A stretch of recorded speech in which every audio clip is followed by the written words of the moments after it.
আসসালামু আলাইকুম, welcome to my Facebook গোলক অ্যান্ড ইউটিউব চ্যানেল। আশা করি সবাই ভালো আছেন। সর্বপ্রথম আমি ওয়েলকাম জানাই যারা আমার অডিয়েন্স, যারা আমার ভালোবাসার মানুষ এবং প্রতিনিয়তই যারা আমার কমেন্টের মাধ্যমে পরামর্শ দিয়ে থাকেন।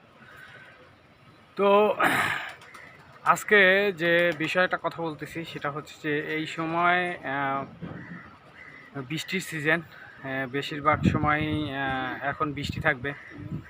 দেখা যায় যে ছাদের একটা সমস্যা আছে যে বৃষ্টির সময় আসলে এবং বৃষ্টির সাথে যদি হালকা বাতাস থাকে তাহলে সেক্ষেত্রে কবুতরের ঘরের মধ্যে পানি ঢোকে। তো আমার ঘরের ভিতর, ওই কবুতরের ঘরের ভিতর অনেক পানি ঢোকে, সেটা আমি আপনাদেরকে দেখাবো। দেখেন যে আমার পিছনে দেখা যাচ্ছে যে সামনে দেখেন পানি জমে আছে। এটা হয়তো ওই যে ফ্লোরের কারণে, ফ্লোরটা ডাউন আছে, হয়তো উঁচু আছে, এই কারণে হতে পারে। তো আপনাদের যে ঘরগুলো আছে বা আপনারা লোহার শিট দিয়ে যে ঘর তৈরি করার প্ল্যান করতেছেন তাদের জন্য আমার এই ভিডিওটা বানানো। এইগুলো হচ্ছে লোহার শিট দিয়ে বানানো। এটার মধ্যে আপনার অনেকগুলো প্রবলেম। সেটা হচ্ছে যে বৃষ্টির পানি যখন ঢোকে তখন এই যে বাসাগুলো আছে এই বাসাগুলা ভিজে যায়, পানিটা আর নিচে পড়ে না। যে হালকা বৃষ্টির সাথে হালকা যে বাতাসগুলো থাকে সেই বাতাসের দিশে পানিগুলো ঢুকে যায়। আসলে ঢুকতো না যদি ঘরগুলো আটকায় রাখা হতো।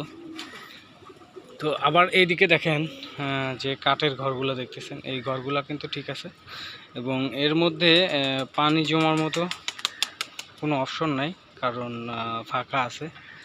ফাঁকা থাকার কারণে কবুতরের সমস্যা হয় না, পানিতে সমস্যা হয় না। তো যারা কবুতরের ঘর বানাবেন তারা স্টিলের শিট, লোহার শিট দিয়ে কবুতরের ঘরটা না বানায় কাঠের দিয়ে তৈরি ঘরটা বানালে আমার মনে হয় সব থেকে বেটার হয়। তো কাঠের তৈরির ঘরগুলোর মধ্যে কি পার্থক্য আর লোহার স্টিলের তৈরি ঘরগুলোর মধ্যে কি পার্থক্য সেটা আমি আপনাদেরকে দেখালাম। এই জন্য আপনারা বিবেচনা করে, আপনারা দেখে শুনে তারপরে ঘরগুলো বানাইতে পারেন, তাহলে আমার মনে হয় যে সেটাই বেটার হয়। আর কবুতর সম্পর্কে আপনারা অনেকেই জানেন, অবগত আছেন যে কবুতর সম্পর্কে অনেক ভিডিওই দেওয়া আছে।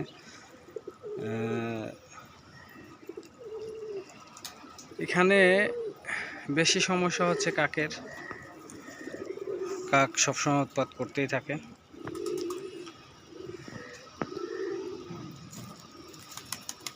তো আপনারা সবসময় চেষ্টা করবেন যে কবুতরের ঘরগুলো যাতে আপনার কাঠের তৈরি কিংবা বাঁশের হয়, তাহলে দেখা যাবে যে আপনাদের ঘরগুলো ভালো থাকবে এবং সুরক্ষা থাকবে। কারণ কবুতর সুরক্ষার জন্য আপনি ঘরটা বানাবেন।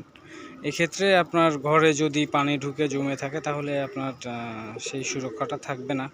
কারণ আমি এটার ভুক্তভোগী। কারণ দেখেন যে স্টিলের লোহার শিট দিয়ে তৈরি যে ঘরগুলা, ওই ঘরগুলার প্রত্যেকটা ঘরগুলার মধ্যেই আপনার পানি ঢুকে থাকে।